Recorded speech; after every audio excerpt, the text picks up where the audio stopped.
Hi welcome to my YouTube channel टेकजीन। पिछली video में हम लोगों ने प्री फिल्ड फॉर्म डेटा के बारे में पढ़ा था। हमने देखा था कि प्री फिल्ड फॉर्म डेटा क्या होता है, कैसे हम एडिट के बटन के क्लिक होने पर अपने डेटा को प्री फिल्ड कर सकते हैं फॉर्म में। ये सारी चीज़ें हमने पिछली वीडियो में कवर कर ली थी। अगर आप लोगों ने अभी तक पिछली वीडियो नहीं देखी है तो काइंडली पिछली वीडियो को ज़रूर देख लेना। आज की वीडियो में हम देखेंगे कि कैसे हम डेटा को अपडेट कर सकते हैं, कैसे उस अपडेटेड वैल्यू को हम टेबल में शो करवा सकते हैं। ये सारे इंपॉर्टेंट कॉन्सेप्ट्स को हम इस वीडियो में डिस्कस करेंगे और बहुत ईजी एग्जाम्पल के साथ मैं आप लोगों को ये सारे कॉन्सेप्ट्स कवर करवाऊंगा। ठीक है, सबसे पहले काम ये करते हैं कि मैं इस एसआरसी फोल्डर पे क्लिक करूंगा। यहाँ पर आने के बाद मैं एक न्यू कंपोनेंट फाइल बनाऊंगा। किस नाम से बनाऊंगा? पुट एपीआई मेथड के नाम से। अब ये पुट एपीआई मेथड के नाम से क्यों बना रहा हूँ ये चीज आपको इस वीडियो में पता चली जाएगी। मैं सबसे पहले क्या करूंगा, put API method dot JSX के नाम से यहाँ पर मैंने एक न्यू कंपोनेंट फाइल बना ली है। यहाँ पर आने के बाद जो प्रीवियस वीडियो का जो हमारा कोड था, मैं इसी को क्या करूंगा, कंट्रोल ए कंट्रोल सी करूंगा और यहाँ पे लाके कंट्रोल वी से क्या कर दूंगा, पेस्ट कर दूंगा। ऐसा क्यों कर रहा हूं? ऐसा इस वजह से कर रहा हूं कि किसी भी रिकॉर्ड को अपडेट करने से पहले आप कौन सा कॉन्सेप्ट इंप्लीमेंट करते हो, प्री फिल्ड फॉर्म डेटा का कॉन्सेप्ट इंप्लीमेंट करते हो। और वो चीज़ हम लोगों ने पिछली वीडियो में अच्छे से डिस्कस कर ली थी, इसलिए मैं आप लोगों को ये सारी चीज़ें दोबारा से करके नहीं दिखाऊंगा। ठीक है, ये सारी वीडियोस आपस में कनेक्टेड हैं। मैंने सेपरेट वीडियोस में इस वजह से पढ़ा है ताकि आप लोग अच्छे से इन सारे कॉन्सेप्ट्स को समझ सको। ठीक है, यहाँ पे आके मैंने उसी कोड को क्या कर दिया, कॉपी पेस्ट कर दिया है। ठीक है, अब मुझे क्या करना है, मुझे यहाँ पे इस कॉम्पोनेंट का यहाँ पे नाम चेंज करना है। इस कॉम्पोनेंट का नाम क्या होगा, पुट एपीआई मेथड होगा। ठीक है, तो मैं यहाँ पे लिख दूंगा पुट एपीआई मेथड और इसी चीज़ को मैं नीचे क्या करवा दूंगा, एक्सपोर्ट भी करवा दूंगा। ठीक है, तो मैं यहाँ पर अगर इसको बोल दूंगा कंट्रोल वी से एक्सपोर्ट करवा दूंगा, कंट्रोल ऐसे सेव करूंगा, app.js में आऊंगा। यहाँ पर आकर मैं अपने इस कंपोनेंट को कॉल करवा लूंगा। तो मैं लिखूंगा पुट एपीआई मेथड और जैसे एंटर प्रेस करूंगा तो देखो मेरा एक कंपोनेंट यहाँ पे कॉल हो चुका है। कंट्रोल ऐसे सेव करूंगा, अब आपको यहाँ पे चल के दिखाऊंगा तो देखो प्री फिल्ड फॉर्म डेटा आ रहा है।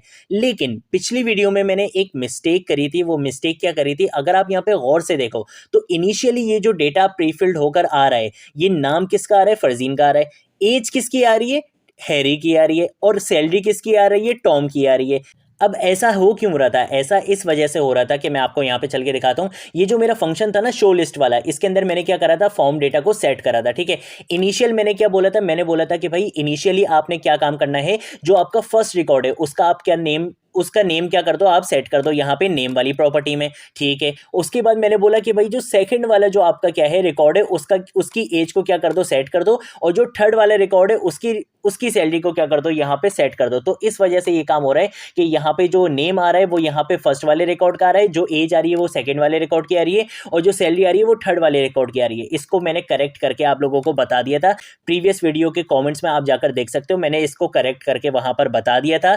सिंपल आपने करना क्या है, आपने यहाँ पर आकर इसको जीरो इंडेक्स ही रखना है। ठीक है, कि भाई जीरो इंडेक्स के ही नेम होनी चाहिए, जीरो इंडेक्स की ही एज होनी चाहिए और जीरो इंडेक्स की ही सैलरी होनी चाहिए। यानी कि जो फर्स्ट रिकॉर्ड है उसी का नेम, एज और सैलरी आना चाहिए। कंट्रोल से सेव करूंगा, यहाँ पर आऊंगा। यहाँ पर आने के बाद अब आप देख सकते हो कि यहाँ पे देखो अब बिल्कुल ये सही से आ रहा है। मैं पेज को रिफ्रेश करके भी दिखा देता हूँ, अब ये बिल्कुल इनिशियल डेटा सही से ले रहा है। अब हमने करना क्या है, हमने अपडेट के बटन के क्लिक होने पर इन वैल्यूज को यहाँ पे अपडेट करना है और यहाँ पर उसको शो भी करवाना है। ठीक है, अब ये काम कैसे करना है, चलो इसको देख लेते हैं। सबसे पहले काम ये करता हूँ कि ये जो एडिट यूजर वाला जो फंक्शन था ना, मैं इसको भी आपको दोबारा से इंप्लीमेंट करके दिखा दूँ, ताकि अगर कोई चीज अगर नहीं समझ में आई हो तो वो भी आपको यहाँ पे समझ में आ जाएगी। ठीक है, मैं सबसे पहले क्या करूंगा, ये जो फॉर्म डेटा था ना, इसके अंदर जो हम ऑब्जेक्ट ले रहे थे नेम, एज और सैलरी, यहाँ पर आकर मैं एक और चीज ऐड कर दूंगा और वो होगी हमारी क्या, आईडी। ठीक है, तो मैं यहाँ पे लिख दूंगा आईडी और आईडी बाय डिफॉल्ट क्या होगी, नल होगी। ठीक है, तो ये चीज मैंने इसको यहाँ पर बता दी है।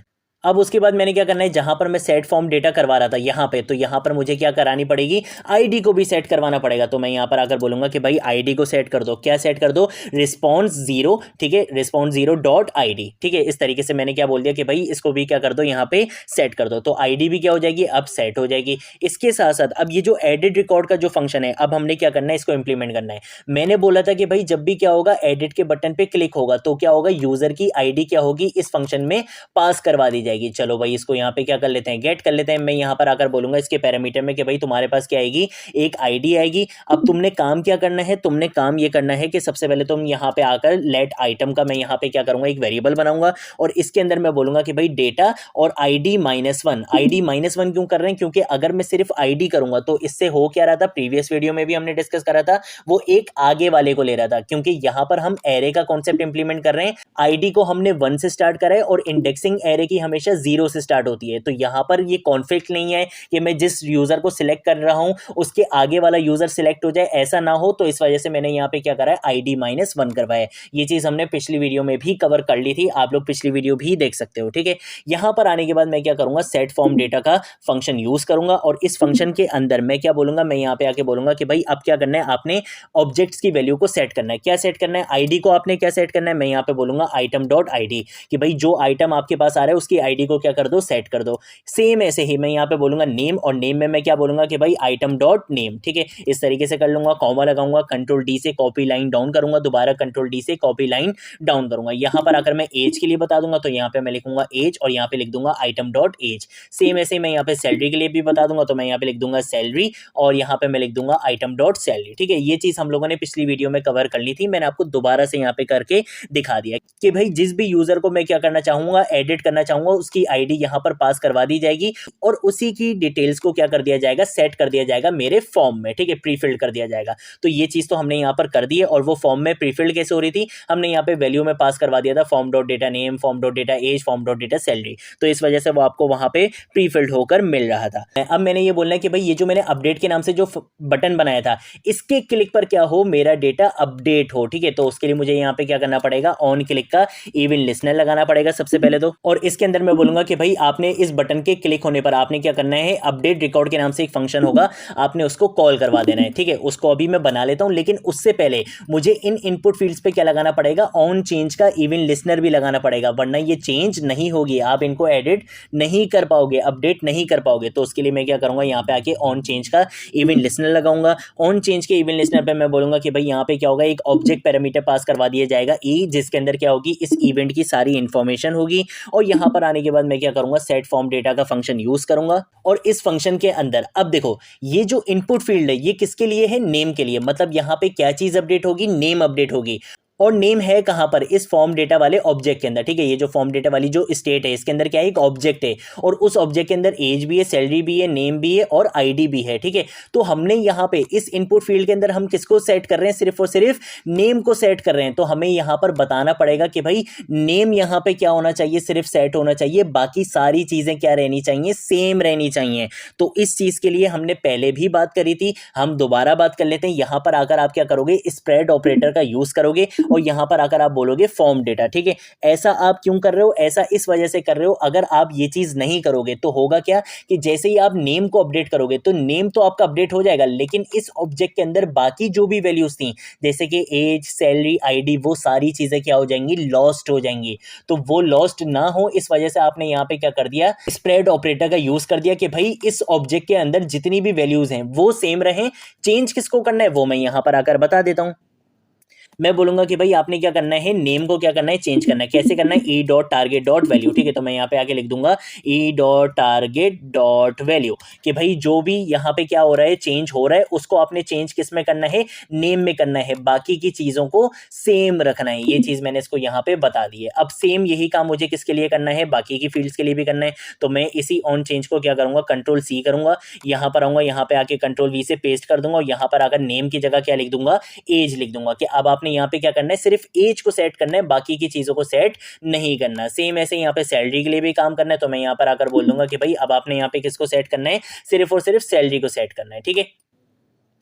अब उसके बाद क्या करेंगे, ये वाला फंक्शन बना लेते हैं अपडेट रिकॉर्ड का। तो Ctrl+C करूंगा, यहाँ पर आएंगे सबसे ऊपर और यहाँ पर आने के बाद मैं क्या करूंगा, सबसे पहले कॉन्स्ट का कीवर्ड लिखूंगा, अपने फंक्शन का नाम बताऊंगा, इक्वल टू पैरेंथेसिस, और उसके बाद यहाँ पे मैं क्या करूंगा, एरो फंक्शन यहाँ पे कंप्लीट करके बना लूंगा, ठीक है। अब इस फंक्शन के अंदर काम क्या करना है, चलो वो देख लेते हैं। सबसे पहले तो मैं क्या करूंगा, आईडी को गेट करूंगा। तो मैं यहाँ पर अगर बोलूंगा let ID equal to form data dot ID, जो भी फॉर्म डेटा के अंदर जो भी आईडी आई है आपने उसको क्या करना है, गेट कर लेना है। क्योंकि फॉर्म डेटा के अंदर जो रिकॉर्ड होगा आप सिर्फ उसी को क्या करोगे, अपडेट करोगे, और किसी को भी अपडेट नहीं करोगे, ठीक है। तो इस वजह से मैंने उसकी आईडी को क्या कर लिया, गेट कर लिया। अब यहाँ पर आकर मैं क्या करूंगा, फैच मेथड का यहाँ पे यूज करूंगा और इस फैच मेथड के अंदर मैं यहाँ पे टेम्पलेट लिटरल्स का कॉन्सेप्ट लगाऊंगा और मैं अपनी एपीआई का यूआरएल पास करवाऊंगा, ठीक है। तो मेरी एपीआई का यूआरएल क्या है, ये है, तो मैं कंट्रोल सी कर लूँगा और यहाँ पर आऊँगा, यहाँ पर आकर कंट्रोल वी से पेस्ट कर दूंगा। टेम्पलेट लिटरल्स इसी वजह से यूज़ करा था क्योंकि मुझे यहाँ पर इस आईडी को भी पास करवाना है, ठीक है। तो मैं नहीं चाहता कि कॉन्केटिनेशन के लिए मैं कॉमा या प्लस बार बार लगाऊं,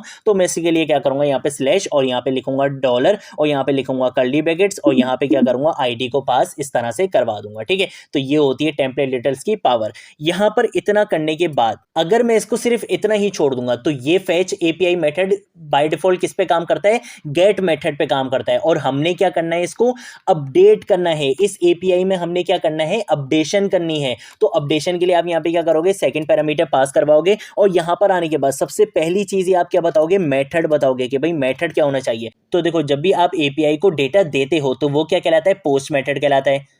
अगर आप एपीआई से डेटा को क्या करते हो, फेच करते हो, तो वो क्या कहलाता है, गेट कहलाता है। अगर आप एपीआई से डेटा को डिलीट करवाने की कोशिश करते हो तो वो क्या कहलाता है, डिलीट मेथड कहलाता है। लेकिन जब आप एपीआई के थ्रू डेटा को अपडेट करोगे तो वो कौन सा मेथड होता है, वो होता है पुट मेथड, ठीक है। तो ये चीज आपको पता होनी चाहिए। जब भी इस फाइल का नाम भी मैंने क्या रखा था, पुट एपीआई मेथड रखा था कि ये क्या होता है, आपका पुट एपीआई मेथड होता है जिसके थ्रू आप क्या कर सकते हो, डेटा को अपडेट कर सकते हो, ठीक है।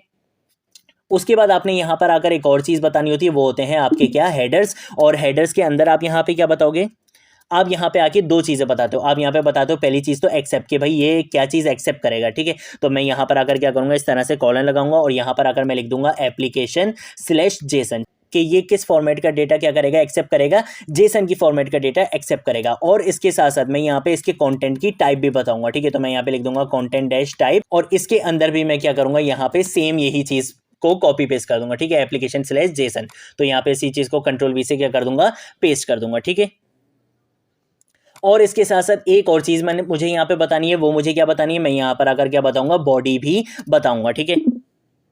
तो यहाँ पर अगर बॉडी में मैं क्या बताऊंगा कि भाई जेसन डॉट स्ट्रिंगिफाई का मेथड मैं यहाँ पे यूज करूंगा, ताकि ये क्या करेगा, मेरे जावास्क्रिप्ट के ऑब्जेक्ट को किस में कन्वर्ट कर देगा, जेसन फॉर्मेट में कन्वर्ट कर देगा। लेकिन किसको कन्वर्ट करना है, किस ऑब्जेक्ट को कन्वर्ट करना है, मैं बोलूंगा कि भाई फॉर्म डेटा के अंदर ये जो ऑब्जेक्ट है ना, इसको क्या करना है, आपने जेसन फॉर्मेट में कन्वर्ट कर देना है। अब ये फैच मेथड क्या करता है, रिटर्न करता है एक प्रॉमिस। तो उसके लिए मैं क्या करूंगा, यहाँ पे डॉट देन का मेथड लगाऊंगा। यहाँ पर अगर मैं सिंपल बोल दूंगा रिजल्ट होगा और इसके अंदर मैं यहाँ पे क्या बोलूंगा, यहाँ पर आने के बाद मैं बोलूंगा कि भाई रिजल्ट को क्या करो, आप जेसन में कन्वर्ट कर दो, यानी कि जावास्क्रिप्ट के ऑब्जेक्ट में कन्वर्ट कर दो। और ये भी क्या करता है, आपको रिटर्न करता है एक प्रॉमिस। और यहाँ पर आकर मैं क्या करूंगा, यहाँ पे आके मैं लिख दूंगा सिंपल रिस्पॉन्स, ठीक है।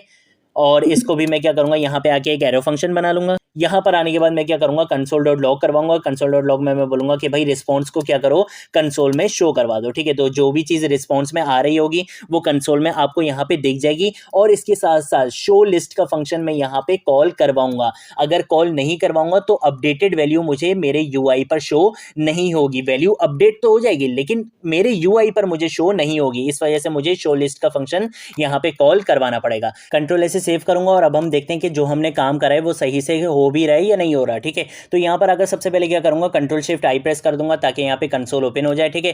फॉर एग्जांपल मैं क्या करना चाहता हूँ, इस टॉम वाले डेटा को अपडेट करना चाहता हूँ। तो मैं यहाँ पे क्या करूंगा, एडिट के बटन पे क्लिक करूंगा। तो देखो इसका डेटा यहाँ पे प्रीफिल्ड होकर आ चुका है। ये चीज़ हमने पिछली वीडियो में भी कर ली थी, कोई बड़ी बात नहीं है। मैं क्या करूंगा, इस डेटा को अपडेट करूंगा। फॉर एग्जाम्पल इसका नाम मैं कर देता हूँ टॉमी कर देता हूँ, ठीक है। इसकी एज में 24 कर देता हूँ और इसकी सैलरी में यहाँ पे कर देता हूँ 40,000, ठीक है। जैसे ही अपडेट के बटन पे क्लिक करूंगा तो देखो इसका रिस्पॉन्स भी मुझे यहाँ पे मिल चुका है। जो अपडेटेड वैल्यू थी वो यहाँ पर भी मिल चुकी है और इसके यूआई पर भी शो हो चुकी है। तो इस तरह से आप क्या कर सकते हो, डेटा को अपडेट करवा सकते हो पुट मेथड का यूज करते हुए, ठीक है। अगर कोई चीज नहीं समझ आए नीचे कमेंट सेक्शन में पूछ लेना, सोशल मीडिया अकाउंट से पूछ लेना, मैं जरूर आप लोगों को रिस्पॉन्ड करूंगा।